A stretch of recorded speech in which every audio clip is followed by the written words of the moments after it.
Hello everyone and welcome to a new video, and today I'm going to show you how to delete background in Adobe Photoshop. It's very easy and simple. All you have to do is to follow my steps, and before we begin, don't forget to hit the like button, subscribe and turn on the notifications. Now here, as you can see, I have three different pictures that I want to remove the background from each one of them. So I will show you three different ways that you can use in order to remove the background according to the degree of difficulty or complexity of each picture right here. So now let's start with the simplest one. Here, as you can see, I have a white blank background, and to remove it, all you have to do is to go to the left side right here and search for this tool right here. Just right click on the eraser tool and it will show you all the other tools in the same partition. Now choose magic eraser tool, then go to the background that you want to remove, and here's in my case it will be the white background. You should just click on it, and here, as you can see, I have it removed. You can also remove this color, for example, or remove this color. So this tool works only if you have a simple background which is in one color and blank. Now let's jump into the next method. The next method is when removing something that has hair like this cat right here. Now I should remove this lock sign from this layer, so I'm going to double click on it, and here, as you can see, I have it removed. Now what you should do is to simply go to properties, and if you do not have properties panel shown right here, you can go to window, then choose from here properties. As you can see, just make sure that it has this check sign beside it, and now you should click on remove background, and after doing that it will do something like processing. And now here, as you can see, it's still not that accurate because the hair of the cat is not removed or not included in the picture properly. So now to fix that,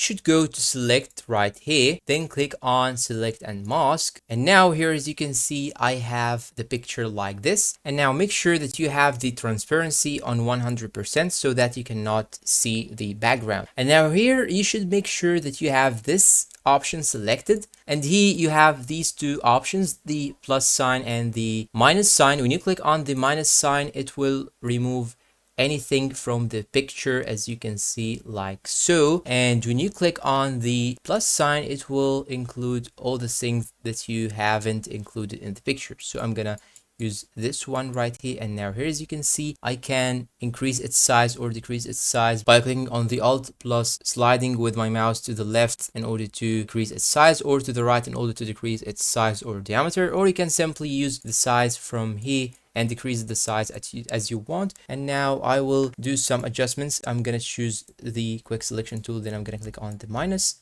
and now here, as you can see, I'm doing some modifications in order to make the hair included in my photo. And actually this picture is a little bit difficult, so you can do some adjustments, and after you do some adjustments and be satisfied with the result, you can simply click on OK. And the third option is to simply use the AI, and in this method you will have to get the latest version of Adobe Photoshop, and you have to be subscribed to Adobe Creative Cloud. But be careful guys, when you use the AI, this will cost you some of the coins on your Adobe Creative Cloud, but don't worry, this coins is for free, and you can actually get about 100 every month. So now I'm gonna click on remove background, and this will use the AI in order to remove the background. And as you can see, it's not that bad, but you can also do the same adjustments to see how it works. And that's all for today. I hope this video is useful to you all, and see you in a new tutorial.